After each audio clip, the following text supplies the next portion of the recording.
The air in the pediatric wing always felt a little too clean, like it was trying too hard to erase what everyone here was really breathing: fear, fatigue, and a thin, stubborn hope that refused to die. Room 407 had become its own small world. The blinds were half open, letting in a slice of late-afternoon Texas sun that painted a pale band of gold across the white hospital sheets. Machines hummed softly, punctuated by the occasional electronic beep. On the wall, a crayon drawing of a brown horse with a crooked saddle was taped above the bed. The name Lily written in purple marker on the corner. Lily Harper was small for her 8 years. Her skin a shade too pale, a scattering of freckles across her nose like forgotten sunshine. Her hair, once a wild tangle of light brown waves, was thinner now from the treatments, pulled back into a short, messy ponytail. There was a stuffed cow, soft and floppy, wearing a tiny cowboy hat tucked under her arm. Her mother sat in the chair beside the bed, leaning forward, elbows on her knees, fingers laced so tightly her knuckles were almost white. "Mom," Lily whispered, her voice a little raspy. "You're doing that thing with your hands again." Carol Harper blinked, forcing her fingers to relax. "Sorry, Bug," she said, looking up and pushing a strand of hair behind her ear. "Didn't realize." "You only do it when you're scared," Lily added, matter of fact. Carol exhaled through her nose and tried to smile. "I'm not scared," she lied gently. "I'm just thinking." Lily's dark eyes studied her for a second, then shifted to the small Bluetooth speaker on the bedside table. "Can we play the cowboy again?" she asked. Carol's lips warmed into a real smile this time. "You mean George?" she said. "You just heard him this morning." "I know," Lily sighed dramatically, "but the hospital music stinks. It's like elevator music forever. And when we play George, it doesn't feel like a hospital. It feels like the car, or the kitchen, or the living room when you're cleaning and singing too loud." Carol swallowed, her throat suddenly tight. She reached over and ruffled Lily's ponytail. Okay, George it is," she said, picking up her phone and scrolling to the familiar playlist. "What are you feeling? Old school? Sad? Happy? Classic heartache?" Lily thought for a second, tapping her lip with her finger. "The one you always sing wrong," she said. "I don't sing any wrong," Carol protested. "Yes, you do," Lily insisted, giggling a little. "The one where you always close your eyes. The one that was playing that night. The night." Carol's thumb froze above the screen. Her heart misfired. "You look so good in love," Lily added, oblivious to the storm the title stirred inside her mother. Carol forced a casual shrug. "Oh, that one," she said, trying to keep her voice steady. "Sure." Her fingers found the song, and the opening notes drifted into the room, smooth and familiar. George Strait's voice followed, rich and steady, filling the small space with something that felt larger than it was. Lily sank back into her pillows, eyes closing, a tiny smile on her lips. "You should sing," she murmured. "You always sing this one." "Not today," Carol replied softly, staring at Lily's face. "I'm a little out of tune." "You're always out of tune," Lily teased. "That's why it's good." Carol let out a shaky chuckle, but the sound collapsed into silence as her chest tightened. The song wrapped around her, tugging loose memories she kept locked away most days. The hospital's fluorescent lights dissolved in her mind into the harsh glare of that other night's waiting room, the smell of antiseptic and burnt coffee, the distant echo of a monitor flatlining in some room down the hall, the way the nurse had approached with a face that had already said everything before her lips moved. "Mrs. Harper, I'm so sorry. You look so good in love." She had been sitting alone on a plastic chair, hands clenched just like now, the radio on low behind the reception desk.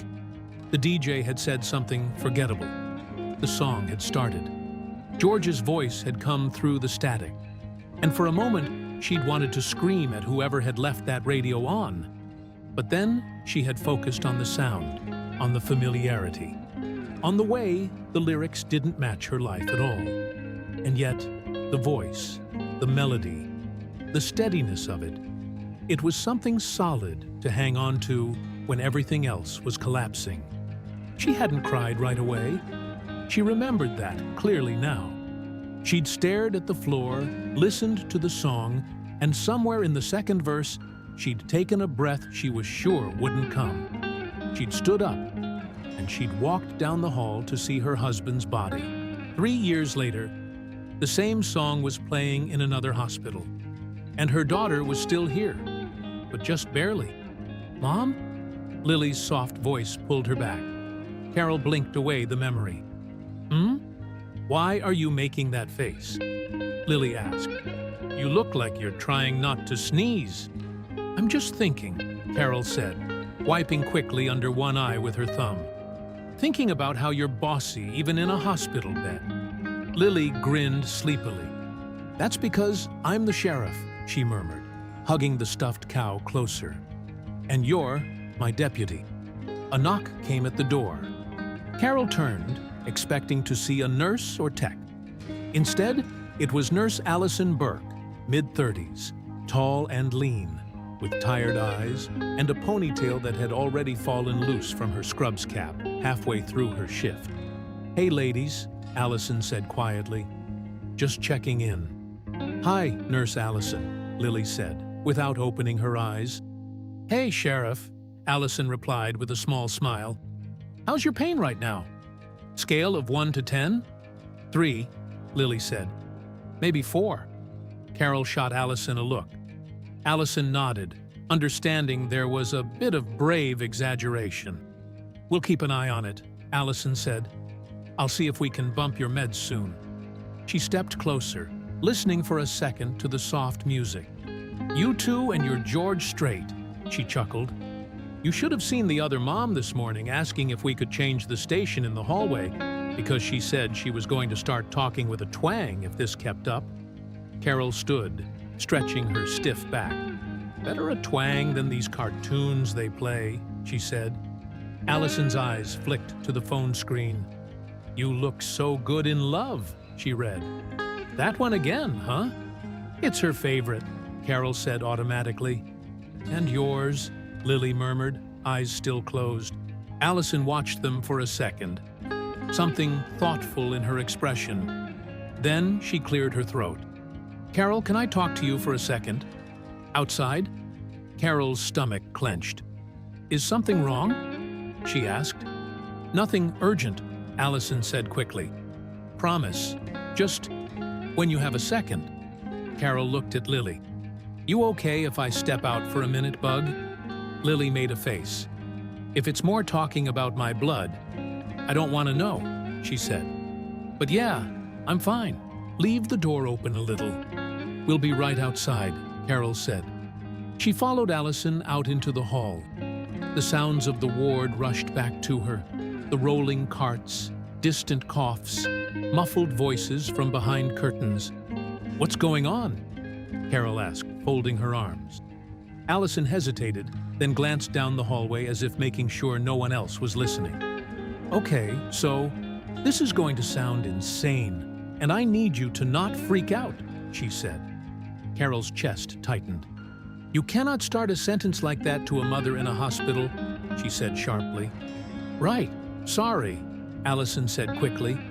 "Everyone is fine. Lily is stable. This is something completely different." She took a breath. "You know how the hospital's charity board has been trying to organize more donor events? They've been on this big push to tie up with local, let's call them notable citizens." Carol blinked. "You mean rich people," she said. "Well," Allison said, shrugging. "Or famous, or both. Look, I'm just relaying. Anyway, there's some kind of special visit happening today. Very hush-hush." They didn't want us telling families in case it fell through. Okay, Carol said slowly. What does that have to do with us? Allison chewed her lip. One of the volunteers from the board was doing rounds earlier, she said. She asked if we had any kids who, really loved music. Country music specifically. I mentioned Lily.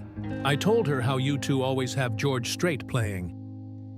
Just talking. I didn't think much of it. Carol's heart began to pick up speed. And? She asked. And she lit up, Allison continued. She wrote down Lily's name and room number. Carol, I think they're bringing someone. Carol frowned. Bringing who? She asked. Some local guy with a guitar? Allison's eyes held hers for a second. Not exactly, she said. Look, I'm not supposed to say anything because nothing is guaranteed, okay? Celebrities change their schedules all the time. But I'm about 90% sure that George Strait is in this building right now. Carol laughed. It burst out of her, too loud and too sharp. That's not funny, she said. Seriously. I'm serious, Allison insisted. He's here to visit the kids on this floor and the oncology wing. No press, no cameras, just a private thing. They planned it with the board for months. No, Carol said, shaking her head. He would be surrounded by security, and people would be screaming, and we'd have heard something. Somebody would have posted it already, because literally everyone on staff had to sign NDAs to keep it quiet until he leaves, Allison replied. Trust me, half the nurses are about to explode. They grew up on his music, same as you. You're not the only one who plays him on repeat, Carol stared at her. You're telling me George Strait is going to walk into my daughter's hospital room, she said, her voice thin. Just like that. Allison lifted a hand. I'm telling you, there's a decent chance he might, she said. They're picking a few kids based on, I don't know, stories, personality. Lily's name came up. I think they want him to sing for a few of them. Quiet, simple, nothing flashy. Carol swallowed. She loves him, she whispered. But I don't want her disappointed. She has enough of that. Allison nodded. I get it, she said. That's why I pulled you out. I didn't want someone just barging in without you knowing the possibility. You don't need another surprise in your life. I'm not promising anything. For all we know, he might spend the whole time in another wing or get called away. But if he does come by, I thought maybe you'd want a second to breathe. Carol leaned back against the wall. The paint was cool through the thin fabric of her shirt. Breathe, she repeated with a humorless smile. That would be nice. Do you want me to tell them to skip Lily's room? Allison asked gently. We could do that. We could say she's resting. Or you don't feel comfortable. No, Carol said quickly, surprising herself. No. If this is real, if he's really here, and Lily gets a few minutes of that, then we'll take it. Even if she gets disappointed, it's something to look forward to for 5 minutes. She hasn't had that in a while. Allison's shoulders relaxed. Okay, she said. I'll keep you posted if I hear anything more concrete. For now, just act normal. Don't get her hopes up. Chances are, it could still fall apart. I won't say anything, Carol said. As she started to turn back toward the room, Allison added, Oh, and Carol? Yeah? Maybe charge your phone, Allison said lightly. Just in case you want, I don't know, a picture. For you, not for the internet, just for you. Carol's jaw tightened. I'm not the kind of person who shoves their kid in front of a celebrity for a photo op, she said sharply. I know, Allison replied calmly. You're the kind who hasn't left this floor in 3 days and forgets to eat. You're allowed to have one thing that feels like a miracle, even if it isn't one. Carol didn't answer. She just slipped back into the room, leaving the door slightly ajar. Inside, the song was nearly over. "You already missed the best part," Lily said without opening her eyes. Carol swallowed. "I've heard it a few times," she replied. "Then you know you shouldn't be out there during it," Lily said. "Those are the rules." Carol sank back into the chair. "You and your rules," she murmured. She watched her daughter's chest rise and fall with careful breaths. For a moment, the idea that George Strait might really walk into this room flickered through her mind like a candle flame. Then, she pushed it away. She couldn't afford to believe in things like that. Not anymore. The hallway outside room 407 had an odd tension in the air, like the moments before a summer storm when the sky was still clear, but the wind had changed. Staff moved with slightly more energy than usual, and there were a few too many people in clothes that didn't quite fit the usual hospital pattern. A man in a crisp navy blazer at the nurse's station. A woman with a clipboard and an earpiece talking quietly into her phone near the elevators. Carol noticed, even if she pretended not to. She was standing at the small sink inside Lily's room, washing her hands mechanically, when she heard the footsteps slow outside the door. Not the quick, familiar shuffle of nurses in rubber soles, slower, heavier. Then a voice. Low, calm, the kind of voice that could read a grocery list and still sound like a melody. "Is this Lily's room?" Carol froze. Her eyes went to the mirror in front of her. She saw herself. Dark circles under her eyes. Hair pulled back in a loose bun. An old college t-shirt under a faded denim jacket. She looked tired. She looked like every other worried mother in this building. She turned. There, in the doorway, stood George Strait. He was not surrounded by flashbulbs or screaming fans. He wasn't on a stage, bathed in spotlights. He stood like any other man in his early 70s. Jeans, button-down shirt, a worn brown belt. The only concession to his legend was the hat. A black cowboy hat that somehow made the sterile doorway look out of place, rather than the other way around. Behind him, a man in a blazer, probably a manager or someone from the board, stood back respectfully, along with Allison and another nurse. None of them stepped into the room. They understood instinctively that this moment, if it was going to mean anything, had to be small. Lily blinked up from her bed, eyes adjusting to the new figure in her doorway. Her stuffed cow slid a little from her arms. "Hey there," George said softly, tilting his head. "You must be Lily." Lily's jaw dropped. "Mom," she whispered, without taking her eyes off him. "Mom." "I know," Carol said, her voice barely there. You're... Lily stammered. "I'm just George," he said, with a small, gentle smile. "Can I come in?" Lily nodded, eyes wide. Her hand clutched the edge of her blanket. Carol realized she was still standing by the sink. She stepped away quickly, wiping her palms on her jeans, suddenly aware of how clammy they were. "Hi," she managed. Mr. Strait. Sorry, this is... Hi." He turned to her for a second. "Hi, ma'am," he said.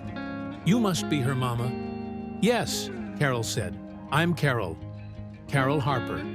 "Pleasure to meet you, Ms. Harper," he replied, and there was nothing rehearsed about the way he said it. He stepped closer to the bed, moving with the quiet ease of someone who had spent a lifetime around people but had never forgotten how to be human among them. Lily stared at him like she was seeing a character from one of her storybooks come to life. "You're real," she blurted. "You're really real." "That's what they tell me," he answered, eyes crinkling. "There's a cardboard cutout of you at Walmart," Lily said, as if this were crucial information. "My mom wouldn't let me take a picture kissing it." "Good for your mom," George said, glancing at Carol with a warm, amused look. "Those things don't disinfect well." Lily giggled, the sound shaky but bright. Outside the door, The man in the blazer shifted slightly, but George didn't turn to him. He seemed to have forgotten anyone else was there. "I heard you like my music," he said to Lily. "That true, Sheriff?" Lily's eyes went round. "How did you know I'm the sheriff?" she asked. "I got sources," he said. "One of them told me you run a pretty tight operation in here." She lifted her chin, trying to look serious. "I do," she said. "I'm sick, but I'm still the boss." "I can see that," he said. "Reminds me of a lot of women I know." Carol let out a breath that was almost a laugh. "What do you listen to?" he asked. "What's your favorite?" Lily hesitated, then looked at her mom. Carol met her gaze. She knew what was coming. "She always wants the same one," Carol said slowly. "You look so good in love." George's expression shifted almost imperceptibly. Just a small softening around the eyes, like he was pleased and sad at the same time. "That old thing," he said. "You sure you don't want something newer?" "Mom sings that one," Lily said. "She sings it wrong, but it's the best wrong." George chuckled. "Well, I'm partial to it myself," he said. "You want to hear it?" Lily looked at the Bluetooth speaker, then at him. "You mean you'll sing it?" she asked. "If it's okay with your mom," he said, glancing at Carol. Carol's throat closed. She hadn't expected this. Maybe a handshake, a few minutes of conversation. Not this song. Not here, in this room, with this child. If you're sure," she said. "You don't have to, really. Just you being here is—" "I wouldn't have walked in if I wasn't sure," he interrupted softly. "Do you mind if I borrow a guitar?" He looked toward the doorway. Allison, who had clearly anticipated this, handed in a worn acoustic guitar. It wasn't anything fancy, just the kind the hospital kept for music therapy, stickers peeling off the case. George took it like it was as natural as reaching for a glass of water. "Not my usual," he said lightly, turning it in his hands, "but I've made do with worse." He pulled a chair closer to the bed, angled so he faced Lily, but could still see Carol in his peripheral vision. He sat down slowly, adjusting the guitar on his knee, fingers testing the tuning. The first soft strum filled the room. The guitar wasn't perfect. One string was a little off, but his hands corrected instinctively, his ear doing the rest. Carol felt the first notes like a physical thing in her chest. Cold hospital walls, harsh fluorescent lights, the faint beep of the monitor. Everything faded to the background. George looked at Lily. "Ready, Sheriff?" he asked. She nodded, eyes shining. He began to sing. His voice was lower than on the recordings, time adding a grainy warmth to it. But it was unmistakable. It coated the room in a kind of stillness that felt different from the clinical quiet they were used to. This was a chosen silence, a listening silence. Carol's vision blurred almost instantly. Memories crashed into the present with ruthless clarity. The waiting room, the radio, the nurse's eyes. "You look so good in love." She pressed her hand against her lips, trying to hold it together. Lily watched George, completely absorbed. Her breathing synced unconsciously to the rise and fall of his voice. Her fingers moved along with the imaginary rhythm on her blanket. Halfway through the first verse, a glint of movement at the doorway caught Carol's eye. A young woman in a volunteer vest, Megan Ross, early 20s, bright-eyed, the kind of person who joined the hospital board's youth committee because she genuinely wanted to help, stood just outside the door, phone in her hand. She was crying silently, one hand over her mouth as she watched. The phone was angled down, not directly at them, but raised just enough that Carol realized what was happening. Megan was filming. Instinct flared hot and protective inside Carol. This was her daughter, her grief, her moment, not content for someone's social media. She opened her mouth. Then she saw Lily's face. Her daughter was watching George Strait sing to her, and the look in her eyes wasn't something Carol had a word for. Awe, joy, disbelief, gratitude, they all seemed too small. Carol's throat tightened around the words she'd been about to shout. She closed her mouth. George sang the second verse, each line steady, unhurried. The world narrowed to Lily's breathing, the guitar's soft chords, and that voice that had threaded through so many moments of Carol's life without him ever knowing. By the time he reached the chorus, Carol's tears had broken free. They slipped down her cheeks silently. She didn't bother to wipe them away. She looked again at the doorway. Megan's phone was still up. She wasn't zooming, wasn't moving around, wasn't narrating, just holding her breath and capturing a few seconds of what was happening. Carol's stomach twisted. Later, when she would replay this moment in her mind, she would never fully understand why she didn't walk over and stop her. Why she didn't demand that every phone in a 100-mile radius be turned off.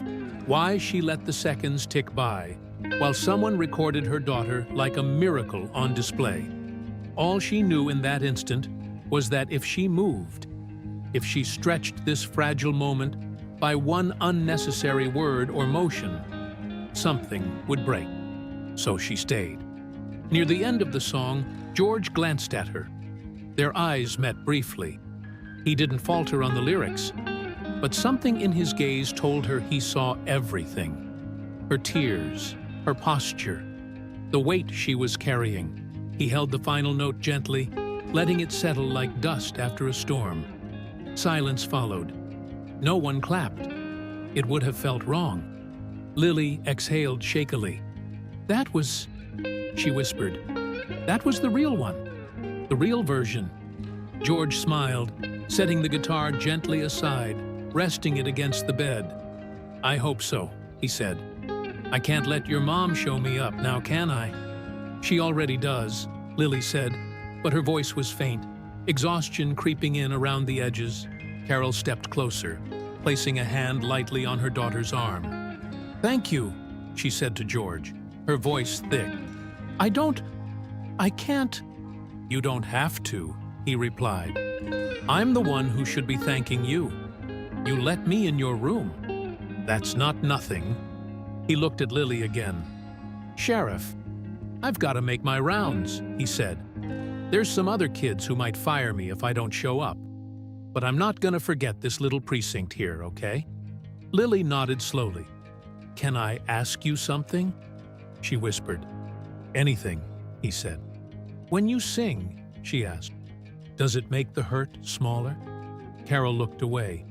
George took his time before answering. "Sometimes," he said honestly. "Sometimes it just makes it easier to carry. Like when you've got something heavy, and somebody else carries the other side of it for a while." Lily nodded like that made perfect sense. "That's what my mom does," she said. "She carries the other side." George's eyes flicked toward Carol again, soft and steady. "Looks like she's pretty good at it," he said. He reached out slowly, giving Lily plenty of time to pull away if she wanted. She didn't. He brushed the back of his hand lightly against her small fingers. "You hang in there, Sheriff," he said. "You got a whole posse out here rooting for you." He stood, joints creaking slightly. As he moved toward the doorway, Carol followed him without quite meaning to, like gravity. In the hall, the small group of staff parted to let him pass. Megan quickly lowered her phone, guilty color rising in her cheeks when she saw Carol's gaze. "I'm sorry," Megan whispered. It's fine," Carol said quickly, though she wasn't sure it was. "Just don't post anything, okay?" Megan nodded rapidly. "I won't," she said. "Of course, I just wanted to remember. It was beautiful." George turned to Carol before heading down the hallway. "Miss Harper," he said quietly. She looked up at him. "Thank you," she said again, useless words trying to cover too much. "If there's ever anything I can do," she began, then stopped, realizing how ridiculous that sounded. What could she possibly offer him? He seemed to understand. "You already did it," he said. "You let me sing for your girl." There was a pause. "Off the record," she blurted, surprising herself. "The song, it helped me once. Saved me, actually. Not in the miracle way. Just in the, I didn't fall apart in a waiting room way." He studied her, something curious and cautious in his gaze. "Yeah?" he asked softly. She nodded, but the story stuck in her throat. The words were there, pressing against the back of her teeth, but they didn't come. He didn't push. "Well," he said, "I'm glad it was there for you." He tipped his hat slightly. Carol watched him walk away, moving down the hall toward another room, another family, another moment like this one. Allison stepped up beside her. "You okay?" she asked quietly. Carol let out a shaky breath. "I have no idea," she said. She turned back toward the room. Lily's eyes were already fluttering closed, the exertion of the moment catching up to her small body.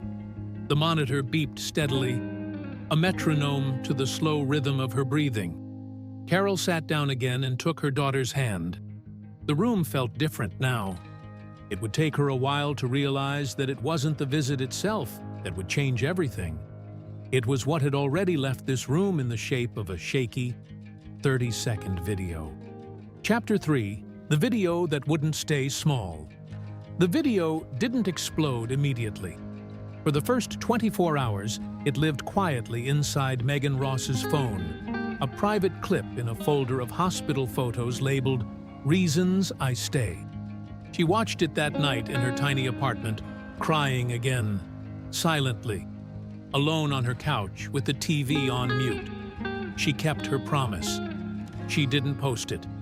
She did, however, show it to her older brother, Jason Ross, when he stopped by the next afternoon to drop off a spare charger she'd left at their parents' house.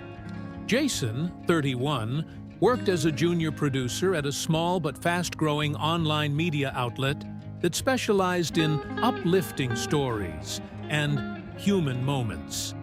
He had the kind of job that turned every sweet or heartbreaking thing he encountered into a potential headline. "What's got you all red-eyed?" he asked, tossing the charger onto her coffee table. Megan hesitated. "Just work stuff," she said. "Bad work stuff?" "Good and bad," she said.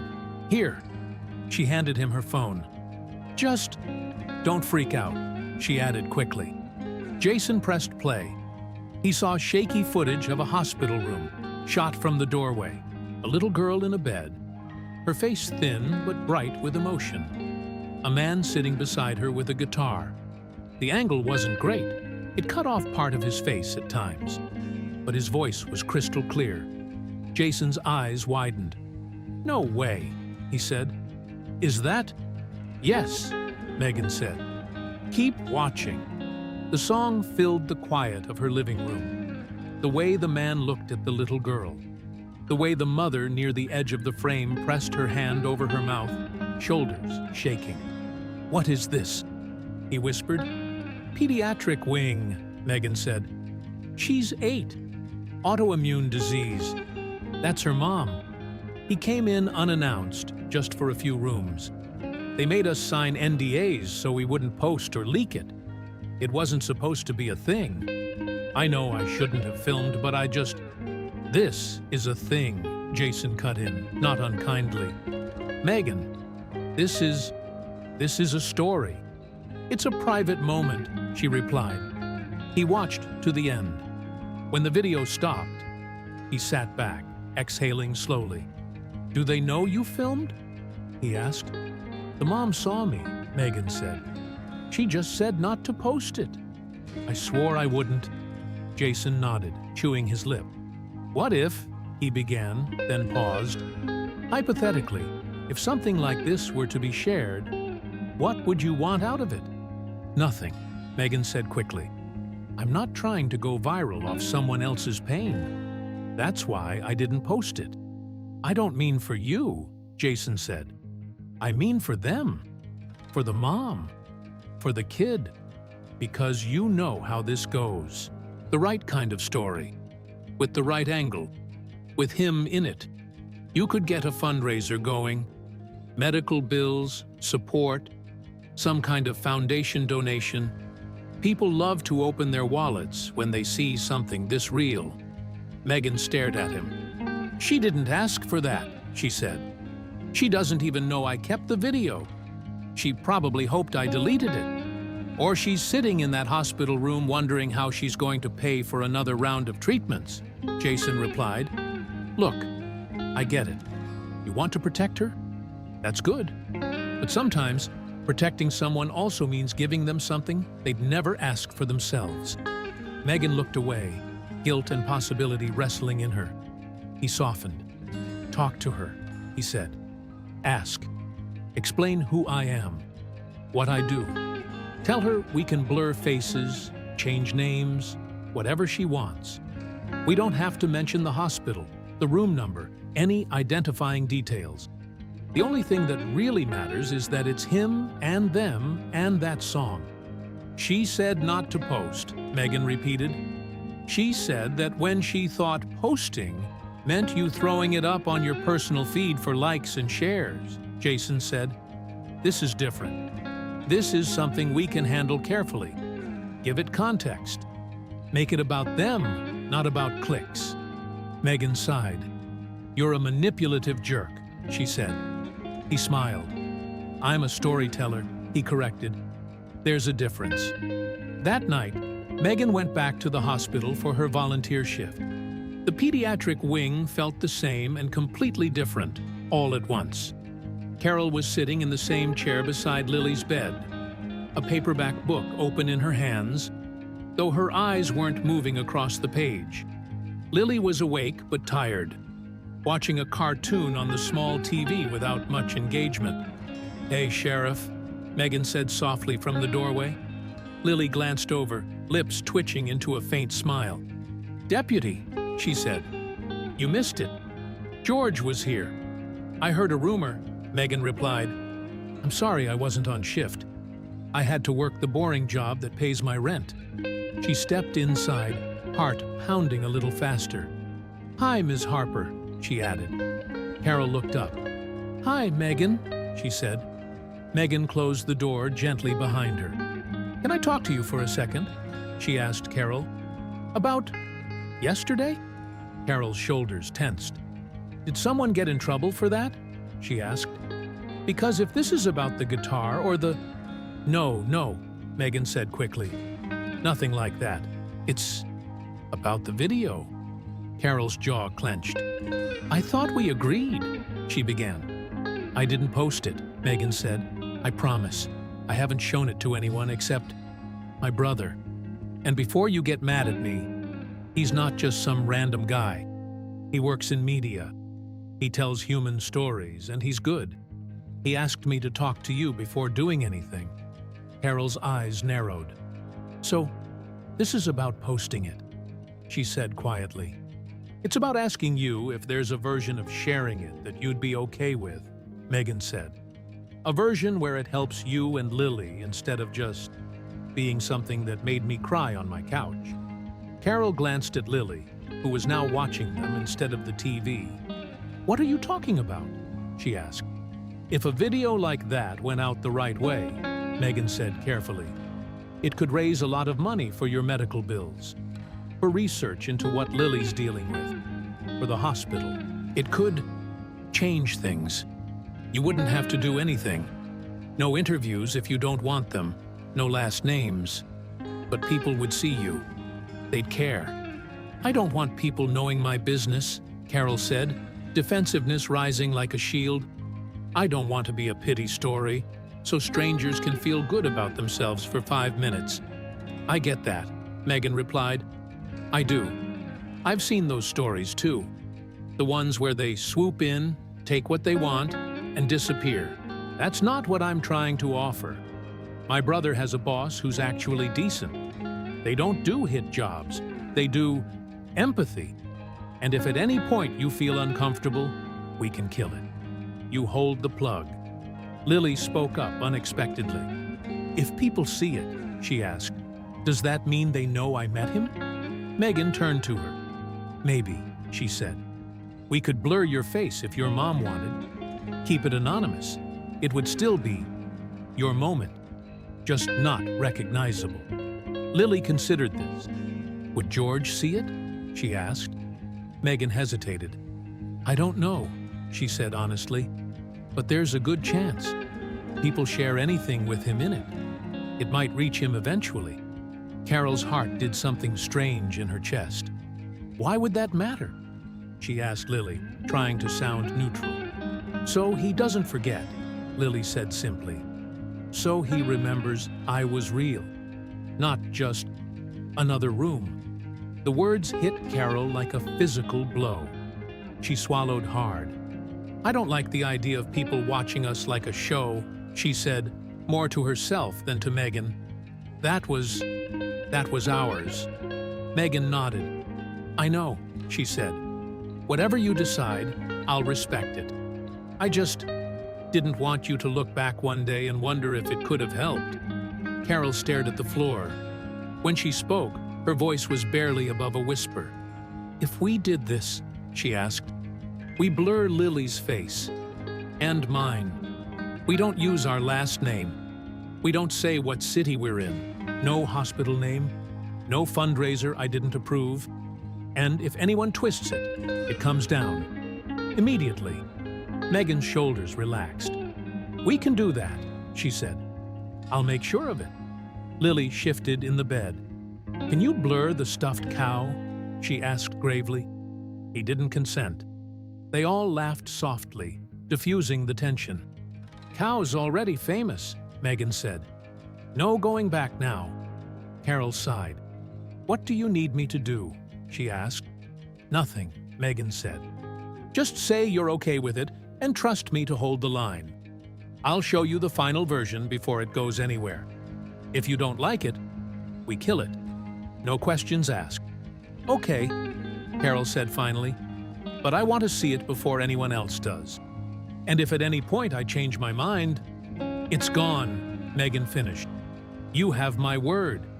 Megan went back to her car after the shift ended and sat there for a long time before forwarding the video to Jason. She added a text. She said yes, with conditions. Don't screw this up. Jason didn't. At least, not at first.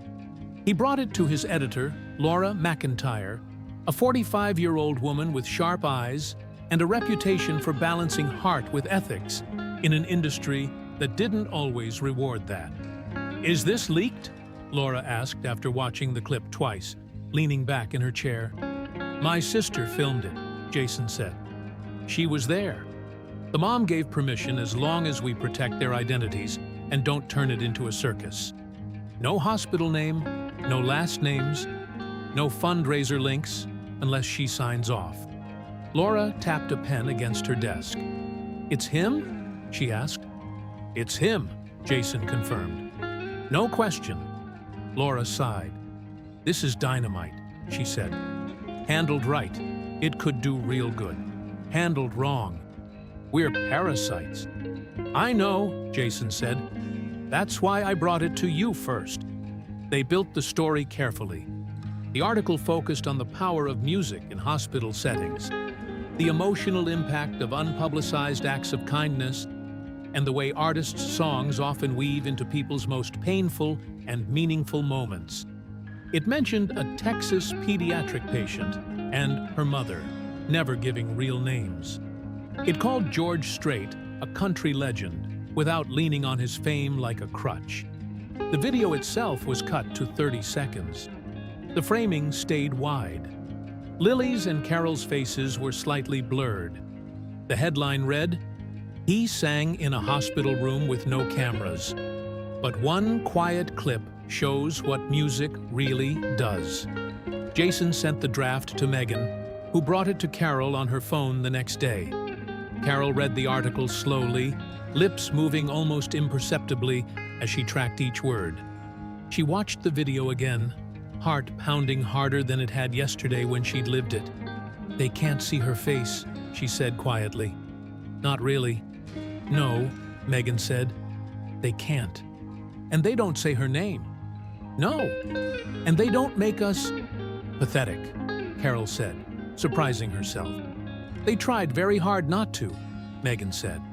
Carol watched the last frame freeze on George's profile, head bowed slightly over the guitar. If this goes wrong, Carol began. It comes down, Megan repeated. You still have a say, even after it's up. Carol nodded slowly. Okay, she said. The article went live on a Tuesday afternoon. It didn't crash servers or spike instantly, but it moved. A country music fan account on social media shared the link with the caption, "This is why we love him." A nurse in another state reposted it, adding, "We see these moments more than you know." A radio station in Dallas picked it up, tweeting, "George being George." Within 12 hours, the clip had been watched 500,000 times across platforms. Within 24, it had passed 2 million. And somewhere on a quiet ranch outside San Antonio, George Strait's assistant, Liam Porter, 38, practical and unflappable, walked into his office holding a tablet. "You're trending," Liam said without preamble. George looked up from the window where he'd been staring at the live oaks swaying in the wind. "That's so?" "Yeah," Liam said, flipping the tablet around. "You didn't tell me you went and broke the internet at a children's hospital." George frowned, taking the tablet. "What am I looking at?" he asked. "Article from Heartline Stories," Liam said. "They're not trash. They handled it pretty respectfully. But the clip, it's everywhere now. Everyone's reposting. Country radio, morning shows, nurses, patients, your fans, their grandmamas." George hit play. He heard his own voice before he saw the images. The guitar, the opening notes of "You Look So Good in Love," the angle from the door, the little girl's blurred face lifted toward him, unmistakable even without details. He felt his stomach drop. He remembered the room instantly. The stuffed cow, the mother's eyes. He watched himself finish the song. When the video ended, he stared at the frozen frame for a long moment. "They weren't supposed to film," he said quietly. "I know," Liam replied. "Hospital staff signed NDAs, but the volunteer says she had permission from the mom after the fact. They blurred faces. There's no names, no hospital ID. It could have been a lot worse." "Permission from the mom," he repeated. "That's what the article says," Liam confirmed. "My guess? She saw the upside. They're not doing a donation link yet, but people are already asking in the comments how they can help." George set the tablet down on his desk. "What do people want from me?" he asked. "Statements? Interviews? A live stream?" Liam shrugged. "A lot of them just tagged you to say, 'Thank you for being you,'" he said. "Some are asking if you'll go back, play again, dedicate a song at a show.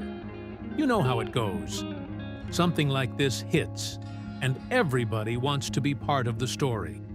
George ran a hand over his face. "I didn't go there to be part of a story," he said. "I went because, hell, I don't even know why I went. It felt like I should. Felt like something that would matter to them, not to everybody sitting on their couch scrolling through their phones." "I can put out a simple statement," Liam offered. "Something about privacy and gratitude and the power of music. Keep it classy. Keep it minimal." George didn't answer immediately. He picked up the tablet again, replaying the clip without the sound this time. The mother's blurred figure still betrayed emotion. The hand at the mouth, the shaking shoulders, the slight lean forward like she was trying to get closer and stay back at the same time. "What's her name?" he asked. "The article doesn't say," Liam replied. "Hospital's not giving that out, obviously. All we know from the story is that she's a single mom. Kid's 8. Autoimmune condition. Been in and out of the hospital for over a year." George stared at the screen. He remembered her. He remembered the way she'd said, The song helped me once, saved me, the way the rest of the story had died in her throat. He'd been in a hurry then. Too many rooms to visit, too many hands to shake, too many kids to try and leave something with. He hadn't asked.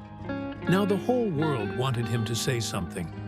He thought of all the times over the years he'd heard people say, "Your song played at my wedding, at my dad's funeral, when my son was born, on the radio the day I got the diagnosis." Those stories had always touched him, but they were abstract, distant. This one was not. "Draft your statement," he said finally, voice low. "Keep it simple. Tell them I'm grateful for the chance to be there, that I'm asking folks to respect the family's privacy. And don't use the word viral. I hate that word." "Got it," Liam said. As Liam left, George watched the clip one more time. He'd meant to slip into that hospital, sing a few songs, and slip out, leaving nothing behind but a memory. Instead, it had come back to his doorstep, multiplied, magnified, refusing to stay small. He had no idea yet that the story wasn't done with him. Not by a long shot. The letters started arriving 3 days after the article went live. Most came through the usual channels. Fan mail forwarded by the label, messages filtered by his team. They were what you'd expect. People saying the video made them cry, sharing their own hospital stories, thanking him for showing up when no one else did. One was different. It arrived in a plain envelope, handwritten, no return address beyond San Antonio, TX. It bypassed the label entirely because it had been sent to a small P.O. box George kept for personal correspondence. One he'd forgotten his fans even knew. Liam brought it in with the rest of the mail, barely glancing at it. "This one looks old school," he said, tossing it onto George's desk with a stack of magazines. "Probably somebody asking you to sign a hat they forgot to include." Hours later, after everyone had gone home and the sun had sunk behind the hills, George sat alone in his office with a cup of coffee gone lukewarm. He picked up the envelope without thinking, slid it open with his thumb, and unfolded the single sheet inside. The handwriting was neat, but a little shaky in places, like the pen had been gripped too tightly. He began to read. "Mr. Straight, you don't know me, even though you've been in almost every important moment of my life." He leaned back, eyes tracking each word. "My name is Carol Harper. I'm the mother of the little girl you sang to in the hospital room they filmed without telling us they were filming. I am the blurred face in the doorway." George's chest tightened. "I wanted to tell you a story I couldn't get through when you were there. There wasn't time, and I didn't have the words yet. I still don't, but I'm going to try, because it's the only thing I have to give you in return for what you gave us. 3 years ago, I was in a different hospital waiting room, in a different city, at a different hour of the night. My husband, Daniel, had been in a car accident on his way home from a late shift. I got the call, nobody wants. I rushed to the hospital with our daughter asleep in the back seat, dropped her off with a neighbor, and went inside alone. I remember the smell of the waiting room more clearly than I remember the drive to get there. Antiseptic, and coffee, and fear. The receptionist had a small radio behind the desk. It was playing softly, background noise against the buzzing lights, and the sound of my own heartbeat in my ears. I sat there for what felt like hours. A doctor came out and asked if I was Mrs. Harper. I knew before he finished the sentence that my life had just split into before and after. He told me they'd done everything they could. I nodded like I understood English. I walked back to the plastic chair and sat down. That's when the DJ on the radio said your name. He didn't know what was happening in that room. He was probably reading the weather or talking about some event. And then he played "You Look So Good in Love." I almost got up and turned it off. The irony was so sharp it felt cruel, but I didn't. I sat there and listened to every line of that song while my husband's body was lying on a table down the hall. I don't know how to explain this part without sounding dramatic, but please believe me when I say it's true. If that song hadn't been playing, I think I would have shattered. Not because of the lyrics. They weren't about me. Not really. But because your voice was something I knew. It was the same voice we'd danced to in our tiny living room when our daughter was a baby. The same voice that had played on long drives when we didn't have money for much else but gas and cheap coffee. The same voice that had been on in the background on a random Tuesday when nothing bad was happening at all. Hearing it in that waiting room made me feel like the world outside that hospital still existed somehow. Like there was something steady and familiar in a moment when everything was wrong. I didn't cry until the second verse. Then I cried through the whole thing. By the time it ended, I could breathe again. Just enough to stand up.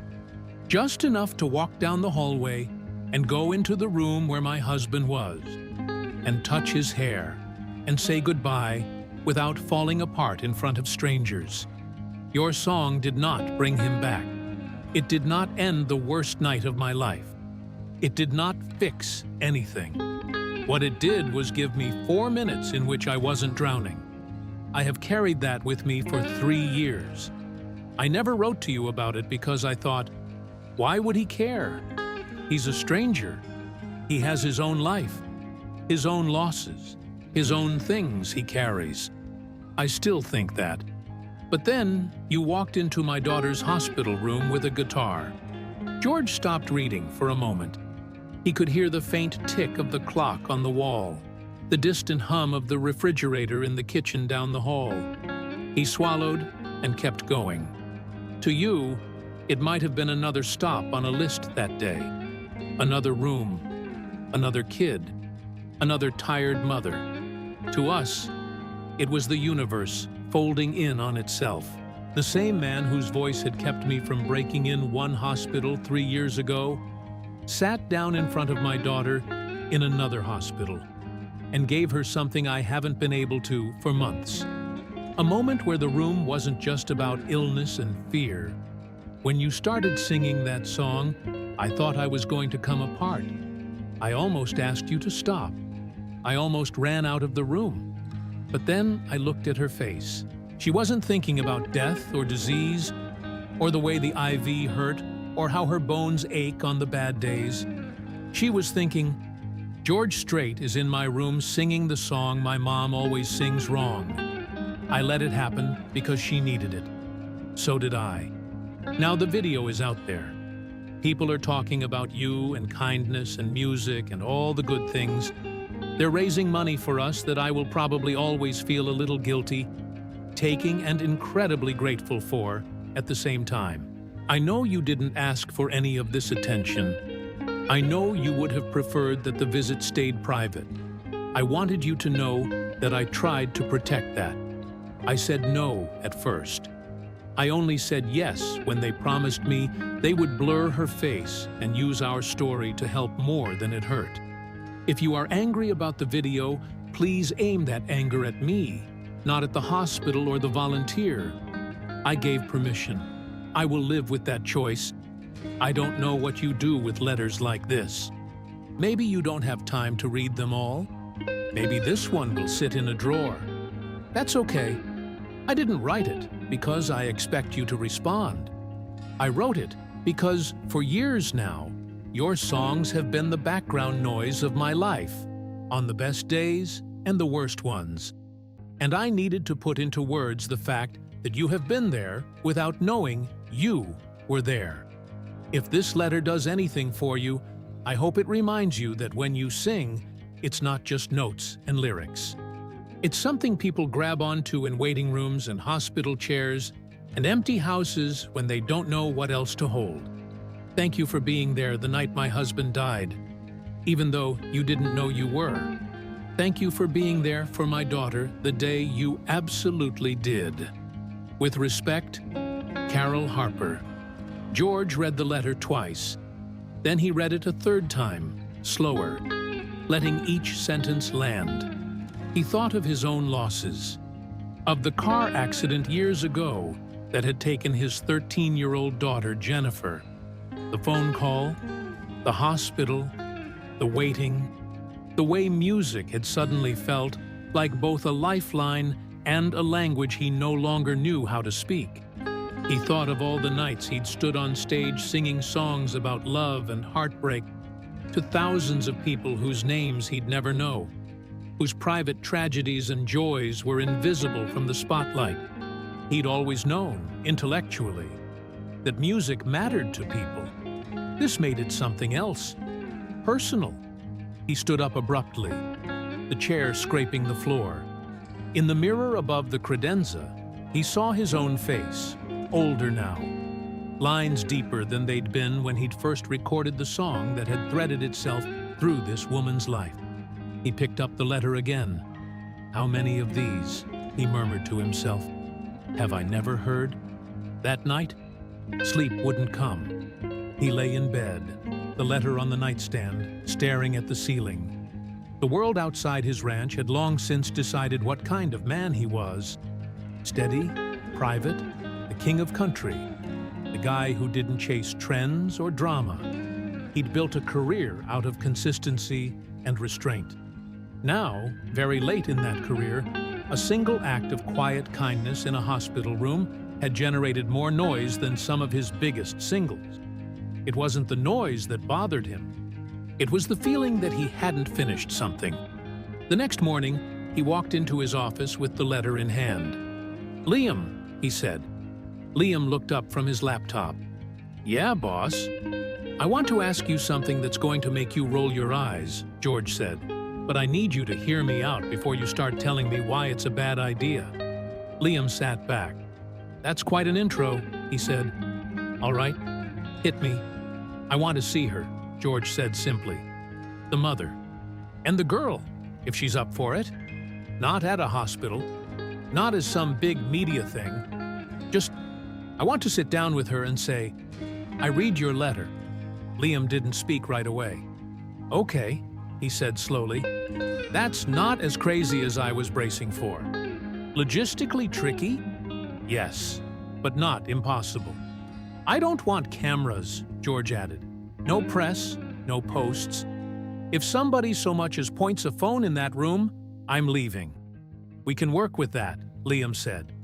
"But if this leaks—" "It will," George interrupted. "Everything leaks now. I've made my peace with that. But I don't want to walk into this planning for a headline. I want to walk into it planning to have a conversation." Liam rubbed his forehead.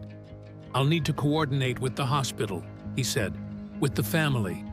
They may not want to see you again, you know. They might feel like their lives have already been turned upside down enough by one visit and one video."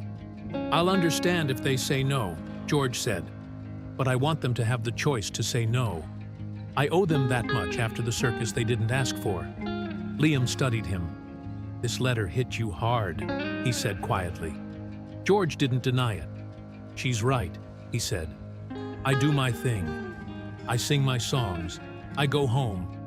And I know, in some general way, that it matters to folks. But most of the time, I don't have to look at what that actually means. Maybe, before I call it a day on all this, I should." Liam nodded slowly. "All right," he said. "I'll make some calls." On the other side of the city, in room 407, Carol folded up the copy of the letter she'd written by hand, the one she'd kept for herself. Lily was sleeping, her breaths shallow but steady. The article had changed their daily reality in ways Carol hadn't entirely anticipated. The hospital social worker, Janet Collins, had appeared with forms and updated financial assistance offers. A local church group had dropped off meals and gas cards. An anonymous donor paid off a chunk of their outstanding medical bills. There had also been emails, people tracking her down through obscure corners of the internet, sending messages like, "Are you the mom?" Some were kind, some were invasive, some wanted to share their own stories. A few wanted to know why she had exploited her sick kid for clout. Those she'd deleted without finishing. She hadn't expected a response from George Strait. She still didn't. She had sent the letter because she needed to say thank you in a way that felt bigger than the word itself. That was all. When the hospital administrator, Mark Selby, knocked on her door later that week, she assumed it was another conversation about billing or logistics. "Ms. Harper," he said, stepping inside with an expression that was trying very hard to be neutral. "Do you have a minute?" "I live here," she said, not unkindly. "Minutes are all I have." He cleared his throat. "We received a call this morning," he said, "from Mr. Strait's management team." The world tilted. Carol gripped the edge of the bedside table. "What?" she asked. "They were very clear this is not a media stunt," Mark said quickly. "No cameras, no press, no sponsors. He read your letter.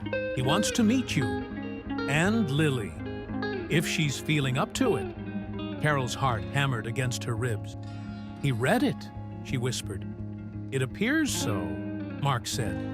"Now, before you panic, you should know you have every right to say no. There is no obligation here.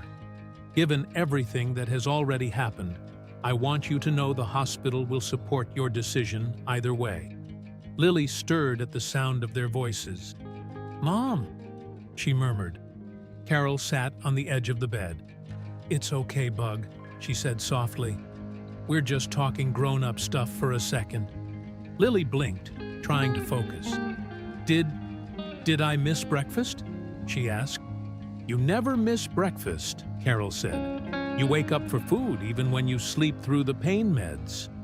Lily smiled faintly. "Then what are you talking about?" she asked. Carol looked at Mark, then back at her daughter. She'd promised herself she would never make decisions about Lily's life without telling her the truth. "George's people called the hospital," she said gently. He read the letter I sent. He wants to see us again." Lily's eyes flew open wider. "Here?" she asked. "In my room? Again?" "No," Mark said. He was actually hoping for something a little less. "Medical?" Carol supplied. "Sterile," Mark finished diplomatically. "He offered to host you at a private room he uses sometimes in town. Very secure, very quiet. No one would know you were there." Lily's face lit up. "When?" she asked. "Can we go now?" Carol's instinct was to say yes. Another instinct, the one that had learned to flinch from every good thing in case it turned bad, hesitated. "What about her counts?" she asked Mark. "Her immune system? Taking her out is a risk." "We've considered that," Mark said. "We can arrange transport, masks, controlled environment, short duration. If her numbers stay where they've been the last 2 days, it's manageable. If they dip, we cancel. Non-negotiable." "Will he be mad if we cancel?" Lily asked, biting her lip. "No," Carol said firmly. "He will not be mad. He's a grown man. He can handle disappointment. You are a kid. You can't handle germs." Lily giggled. "I can handle some germs," she said. "I'm tough." "You're not tough enough for Texas flu," Carol replied. "Nobody is." Mark smiled faintly and stepped back. "I'll give you some time to think about it," he said. "No pressure either way." When he left, Carol sat there for a long moment, listening to the hum of the machines. "Mom?" Lily asked quietly. "Yeah, Bug? Do you want to see him again?" Lily asked. "For real?" "Not for me. For you." Carol looked at her daughter. "I don't know," she said honestly. "Part of me does. Part of me wants to crawl under this bed and hide until everybody forgets we exist." "Why?" Lily asked. "Because a lot has happened in a very short time," Carol said. "And I'm tired. And I don't know if I'm ready to say out loud everything I wrote in that letter." "You already said it," Lily pointed out. "On the paper. Saying it with your mouth is just recycling." Carol laughed, despite herself. "Recycling, huh?" she said. Lily nodded. "Mom," she said, her voice softening, "if you don't want to go, we don't go. But if you're scared to go, that's not the same thing as not wanting." Carol's breath caught. "When did you get so smart?" she asked. "Somewhere between the IV and the MRI," Lily said. "I read a lot." Carol leaned down and kissed her forehead. "Let's see what your labs say tomorrow," she said. "If it's safe, and if you still want to, and if I don't chicken out, we'll go." Lily grinned. "I won't let you chicken out," she said. Sheriff's orders. 2 days later, a discreet black SUV pulled up to a side entrance of a quiet building in downtown San Antonio. Carol sat in the back seat beside Lily, who wore a small surgical mask decorated with tiny printed stars. The hospital had allowed her to wear her own clothes for the outing: a faded denim skirt, a soft yellow t-shirt with a cartoon horse on it, and her favorite boots, a little scuffed at the toes. Her IV port was covered, secured. A nurse from the hospital, David Klein, accompanied them, sitting in the front seat beside the driver, a small medical bag on his lap. "You doing okay back there?" he asked, glancing at Lily through the rearview mirror. "I'm on my way to the sheriff's ball," Lily said grandly. "I'm perfect." Carol smiled nervously. Her palms were sweating. The SUV stopped. The driver stepped out and opened the door for them. They entered through a secured side door, bypassing the main lobby. The hallway was quiet, lined with framed black and white photos of various artists in candid moments, laughing backstage, tuning guitars, sitting on studio couches. "Is this like a secret music lair?" Lily whispered. "Something like that," David said. They were led to a small lounge room, comfortable leather couches, a few chairs, a coffee table, a window overlooking the city. There were no microphones, no stage lights, no cameras, just a guitar on a stand in the corner, and a cooler with bottled water against the wall. George Strait was already there. He stood when they entered, removing his hat in a gesture so instinctive it almost broke Carol's heart. "Ms. Harper," he said quietly. "Sheriff." Lily pushed her mask down for a moment, just to smile fully. "Hi," she said. "You found us." "Wouldn't have missed it," he replied. Carol took a deep breath. "Thank you for arranging all this," she said. "You really didn't have to." "Neither did you," he said. "You wrote that letter anyway." He gestured to the couch. "Please," he said, "sit." They settled. Lily and Carol on one couch, George on the chair across from them. David stepped outside the room, leaving the door slightly ajar, close enough to hear if anything went wrong, far enough to give them privacy. For a moment, no one spoke. The quiet wasn't awkward. It was heavy, but not with discomfort, with everything unsaid. "I read your letter," George said finally, looking at Carol. "Every word. More than once." Carol nodded, her throat tight. Did I get it right?" she asked. "I mean, what your songs are to people like me. I know I don't speak for everyone. You got it right," he said. "More than you know." He paused. "I've had folks tell me a lot of things over the years," he continued. "That they danced their first dance to Amarillo. That their dad used to whistle the chair when he fixed the car.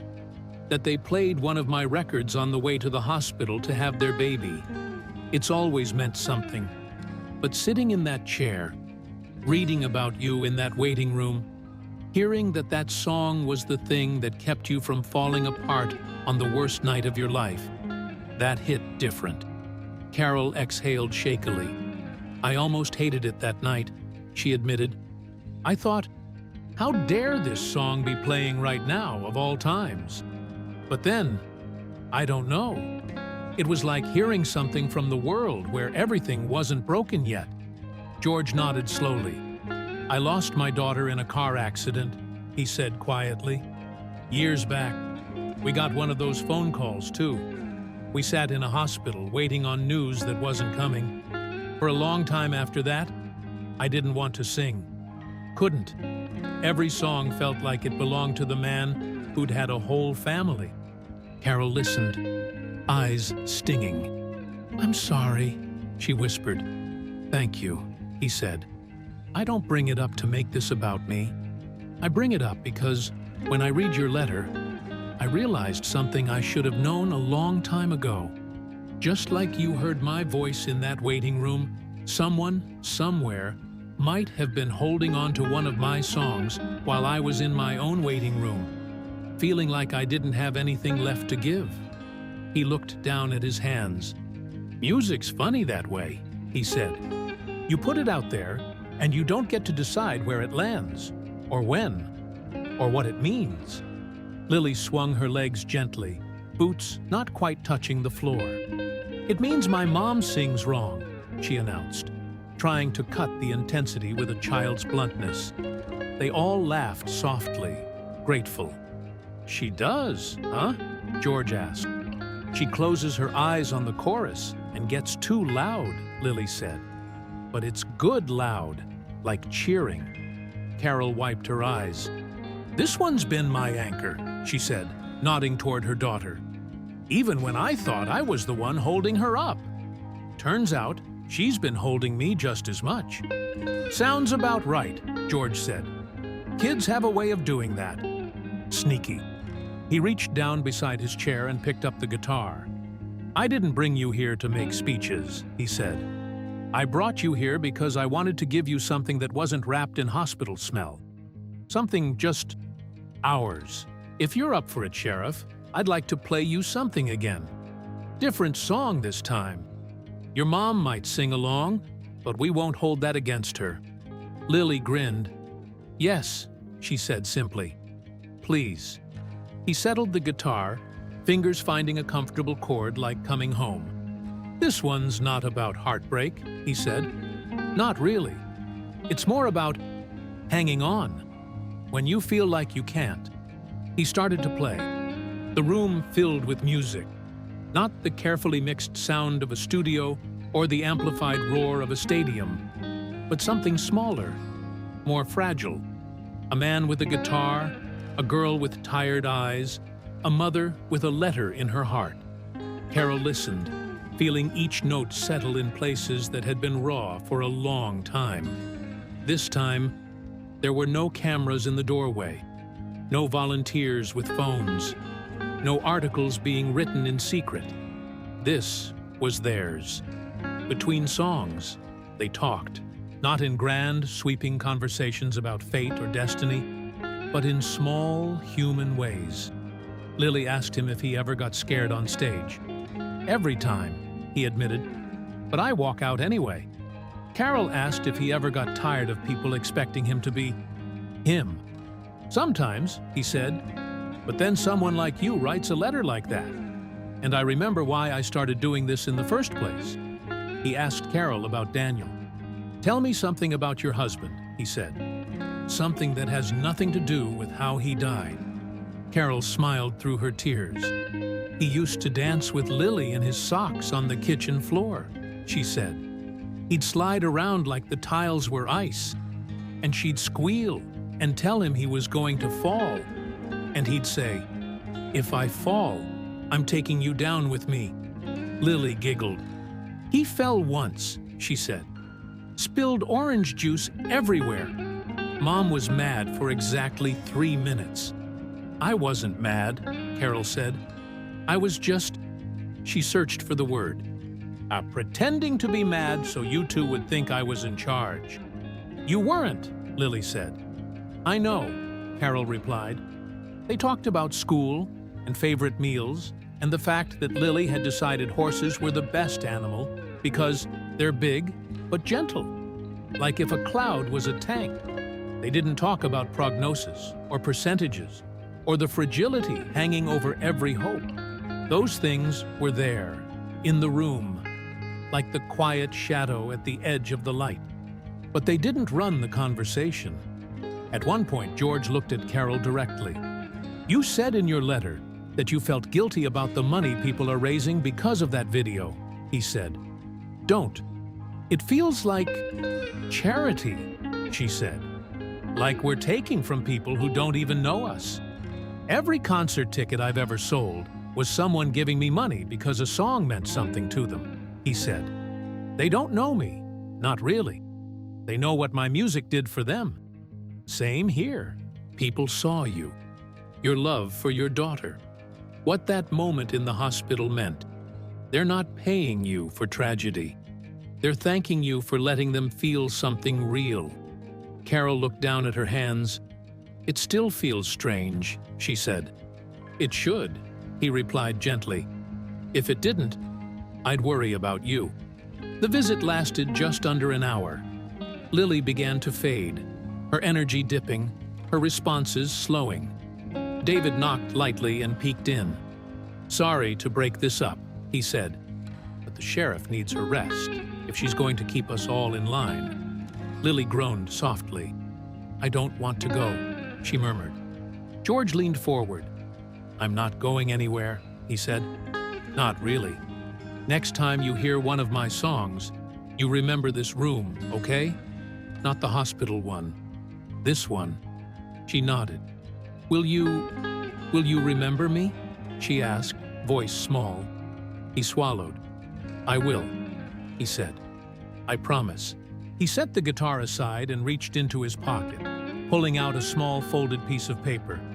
I brought you something, he said. It's not fancy. You're probably too young to even care right now, but maybe one day it'll mean something. He handed it to Carol.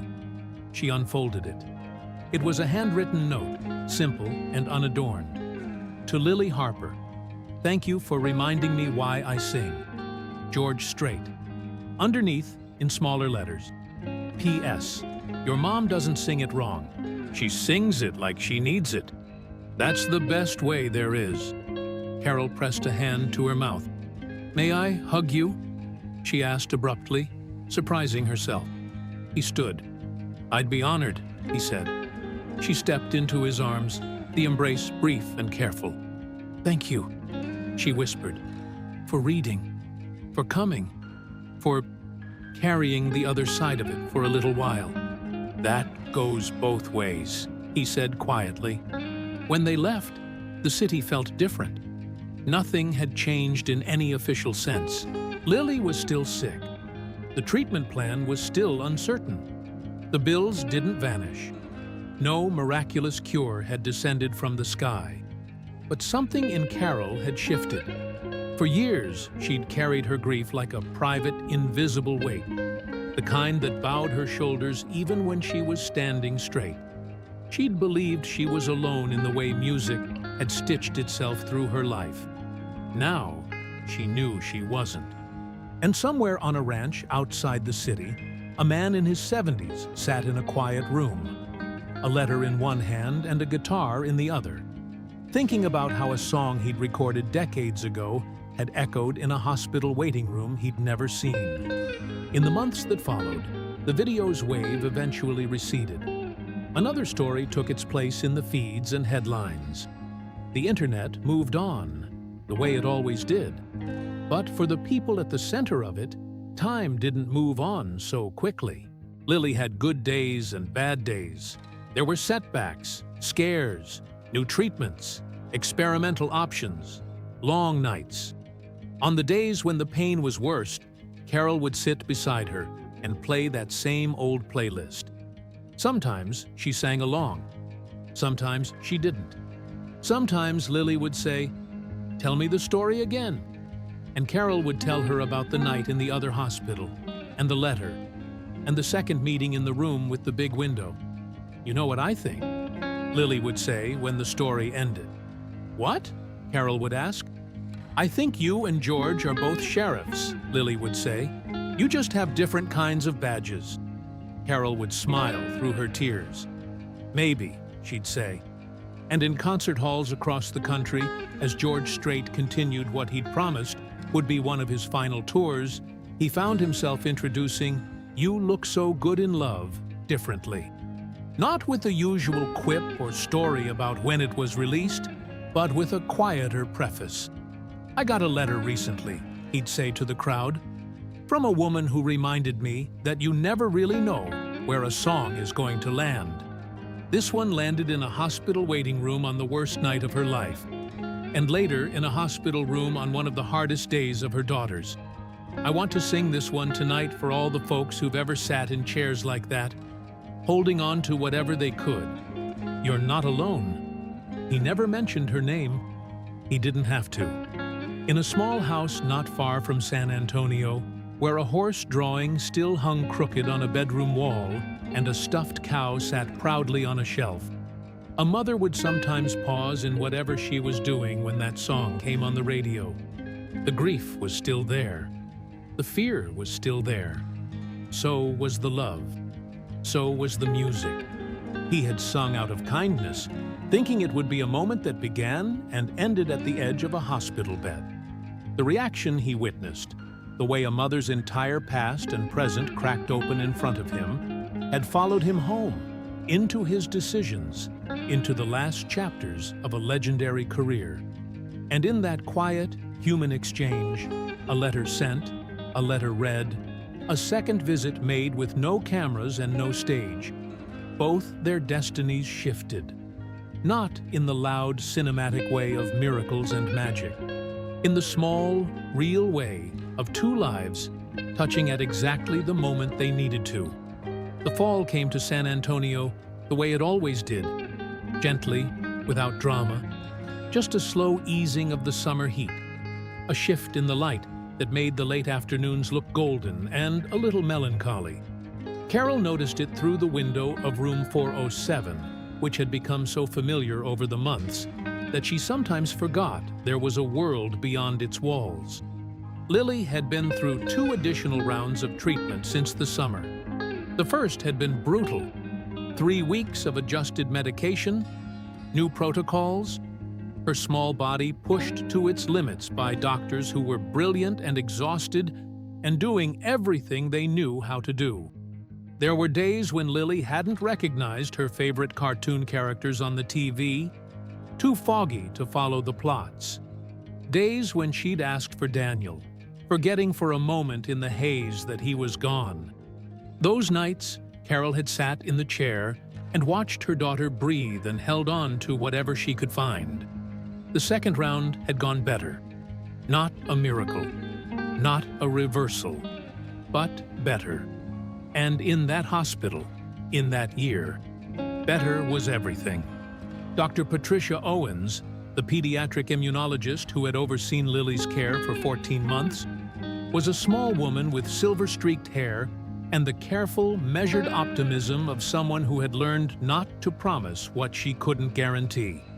"Her inflammation markers are down," she told Carol on a Tuesday morning in October, sitting across from her at the small table by the window. "Meaningfully, not just statistically. We're seeing real progress in her organ function." Carol stared at her. "Define progress," she said, "because I've been burned by that word before." "I know," Dr. Owens replied patiently. "And I'm not standing here telling you we're out of the woods. We're not. But I am telling you that the treatment is working in a way that 6 months ago I wasn't sure it would. If this trend continues for another 2 to 3 months, we can talk about reduced inpatient stays, possibly outpatient management." Carol's hands, folded tightly in her lap, loosened slightly. "She could come home?" she asked. "For real? Not just weekends?" "That's the direction we're heading," Dr. Owens said. "With monitoring, with structure, with a lot of caution. But yes." Carol looked out the window. The live oaks across the parking lot were barely changed. This was Texas, after all, where seasons were suggestions. But the light around them had shifted. Something in the angle of the sun made them look warmer than they had all summer.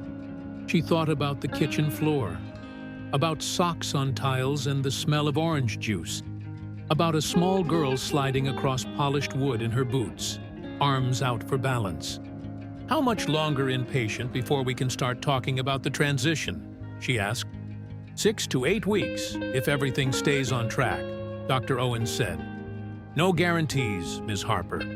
But I want you to start thinking about what home looks like, because I think we're going to need that plan. Carol exhaled, long and slow. I'll start thinking about it, she said. That evening, she sat beside Lily's bed and watched her daughter sleep. Lily's breathing was steadier. Her color was better. Still pale, still careful, but a warm kind of pale rather than the gray-tinged exhaustion that had frightened Carol through the worst of the summer. Carol opened her phone and pulled up the playlist. She scrolled past the first song, past the second. She pressed play on You Look So Good in Love. She sang along softly, off-key, eyes closed on the chorus. Lily stirred. You're singing again? She murmured without opening her eyes. Sorry, Carol whispered. Go back to sleep. Don't stop, Lily said. It's a good loud. Carol kept singing. The letter Carol had sent to George Strait had done something she hadn't intended. It had made its way, in a quiet and entirely non-public manner, to the small foundation that had formed around the Strait Family Organization's charitable work. It wasn't the first letter from a fan. It wasn't even the most dramatic.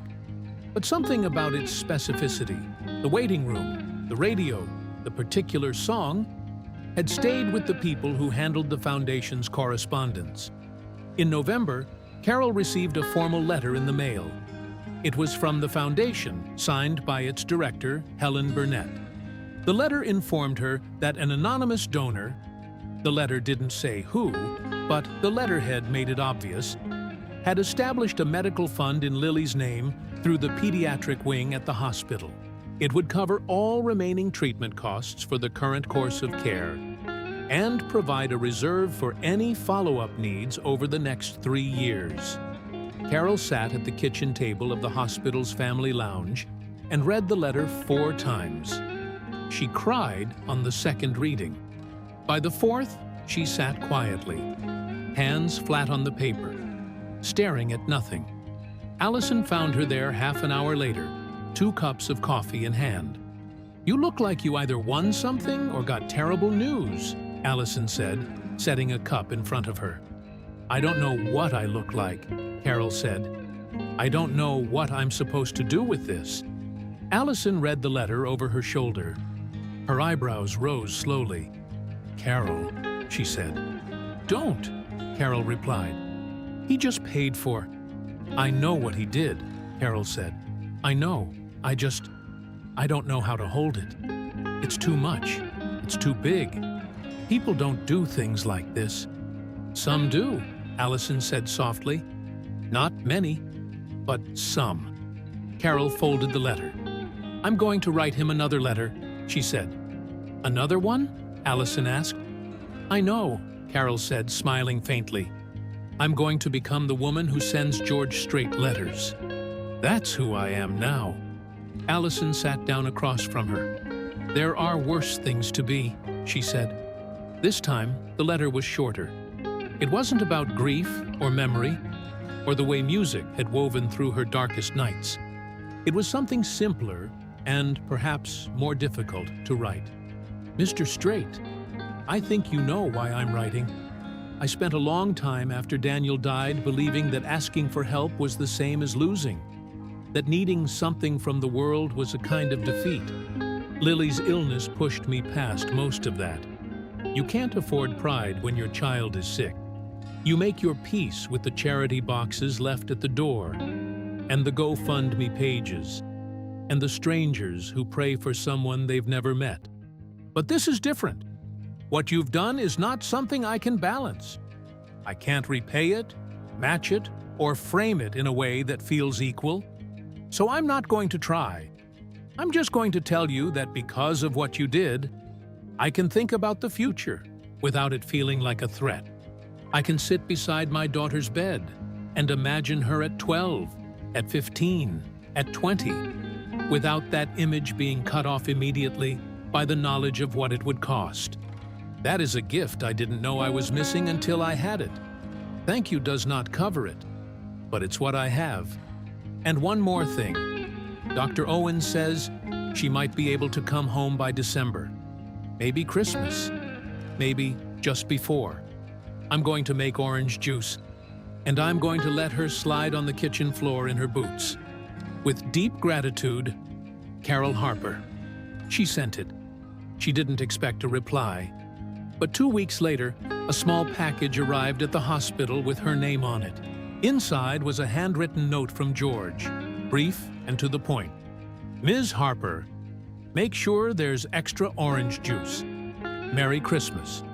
G.S. Tucked behind the note was a single-page sheet of handwritten lyrics. Not a full song, not a published track, but verses written in blue pen on plain paper, clearly never shared before, carrying no title. The first line read, "She carries the other side of it and calls it ordinary love." Carol held it for a long time.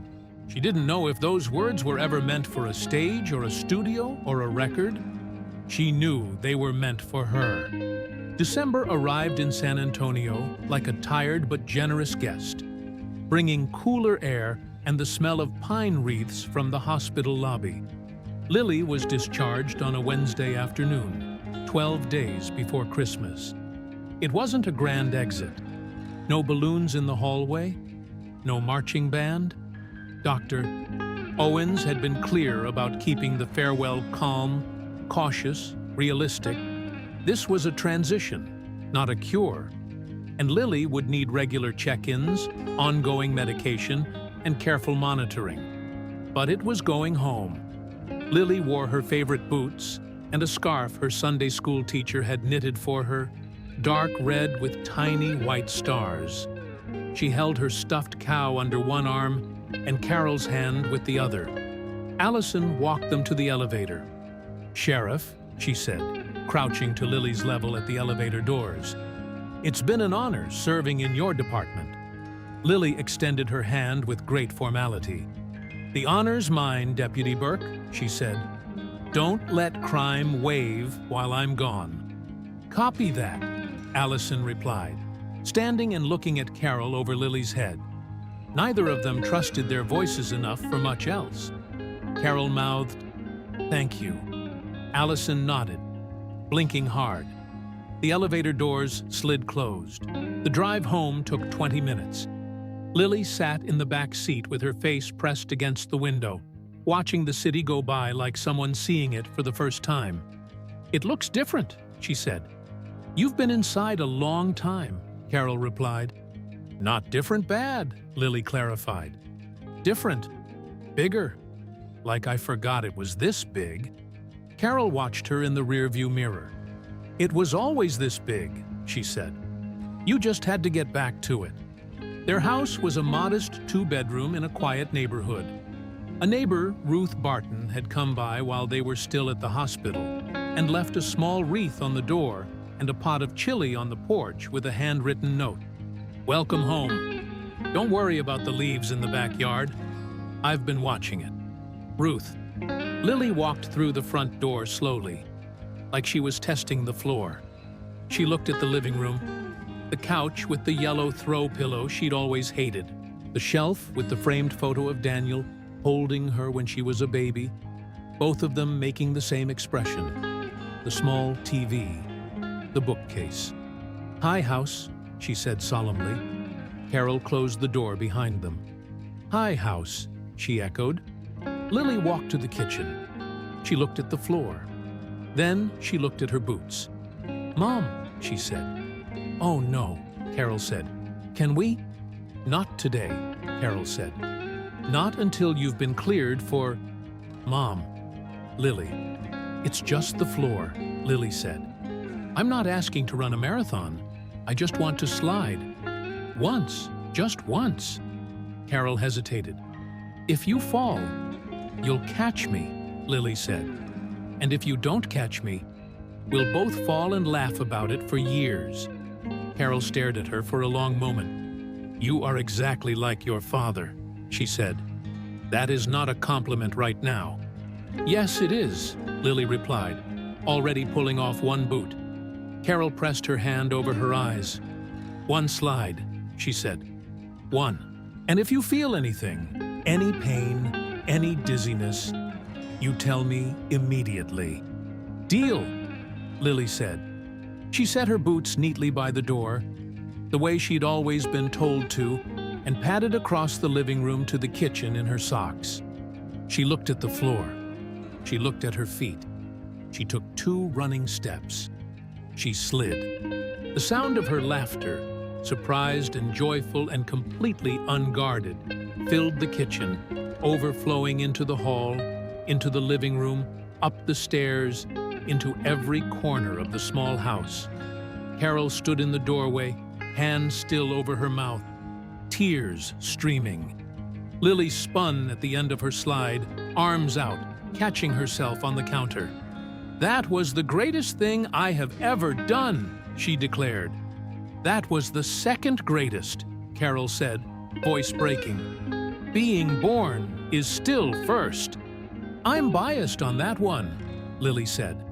Carol crossed the kitchen and pulled her daughter into her arms, holding on without grace or caution. Just holding. Lily hugged her back just as hard. They stayed like that for a long time. The house was quiet around them. The kind of quiet that wasn't absence, but fullness. The specific silence of a place that had been worried and waiting, and was now, finally, relieved. On the counter, Carol's phone buzzed. She ignored it. Then it buzzed again. Lily pulled back, sniffling. "You should check that," she said. "It might be important." "Nothing is more important than this," Carol said.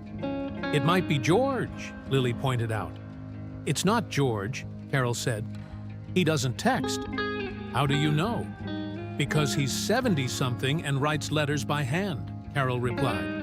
"That's not a man who texts." Lily giggled. Carol reached for the phone. It was a notification from a news alert app, a story from the country music desk of a major publication. The headline read, "George Strait announces new song to close out tour. The Other Side of It. An Ode to Ordinary Love." Carol's breath stopped. She tapped the article. The preview quote read, "I don't write a lot of new material these days," Strait told the publication, "but sometimes something comes along that you can't leave sitting in a drawer. This one's for the people who've held each other up in ways the world never sees. They know who they are." Carol set the phone down slowly. She looked at Lily. "What?" Lily asked, reading her face. Carol reached out and pushed a strand of her daughter's hair back from her forehead. "Nothing," she said. "Just sometimes things come around in ways you don't expect." Lily studied her. "Is it George?" she asked. Carol smiled. "Kind of," she said. "Go put your boots back on. We have chili on the porch and a wreath on the door and a neighbor who cleaned up the yard. I think that deserves a thank you visit." "Can I slide one more time first?" Lily asked. "No, Mom. Put on your boots, Sheriff," Carol said. "The neighborhood needs you." Lily pulled a face but obeyed, dragging her boots back on, stomping them onto her feet with the focused determination she applied to everything. She headed for the front door. Carol stood in the kitchen a moment longer. She looked at the floor. The scratched tile, ordinary and unremarkable, the exact surface where Daniel had once slid in his socks and spilled orange juice and laughed until Lily squealed. The exact surface where her daughter had just slid in her socks, home from a hospital, alive and difficult and bright-eyed. She reached over and pressed play on the Bluetooth speaker on the counter. The opening notes of "You Look So Good in Love" filled the kitchen. She didn't close her eyes on the chorus this time. She kept them open. She watched the room where her life had broken, and mended and broken again, and mended again, and she let the song play. From the front door, Lily called back, "Mom, you're singing wrong again." "I know," Carol called back, "but it's the good wrong." "I know that too," she said softly, to herself. She turned down the volume, grabbed her jacket from the hook, and walked out to join her daughter. Outside, the afternoon was golden and cool. The wreath on the door smelled like pine. Somewhere across the city, a man sat in a quiet room with a guitar. And somewhere in a studio, a new song was being prepared to meet the world. A song about carrying the weight together, about ordinary love and the people who practice it in silence, without applause, without recognition. It would never name them. It didn't need to. Their story was already written in a plain envelope, in shaky handwriting, sent to a P.O. box in San Antonio. A story about a song that had been in the right place at the right time. About a man who sang not for crowds or cameras, but because a child asked. About a mother who held herself together in a waiting room by gripping a melody she didn't even know she needed. About the way a single act of kindness, unremarkable in the moment, can echo forward into years. The music had started long before any of them understood it. It was still playing. It would keep playing. And wherever Lily Harper would go from here, through treatments and recoveries and school hallways and kitchen floors, and all the ordinary and extraordinary days ahead, she would carry with her the memory of a man in a black hat who sat down beside her and sang like it was the only thing that mattered. Because in that room, in that moment, it was.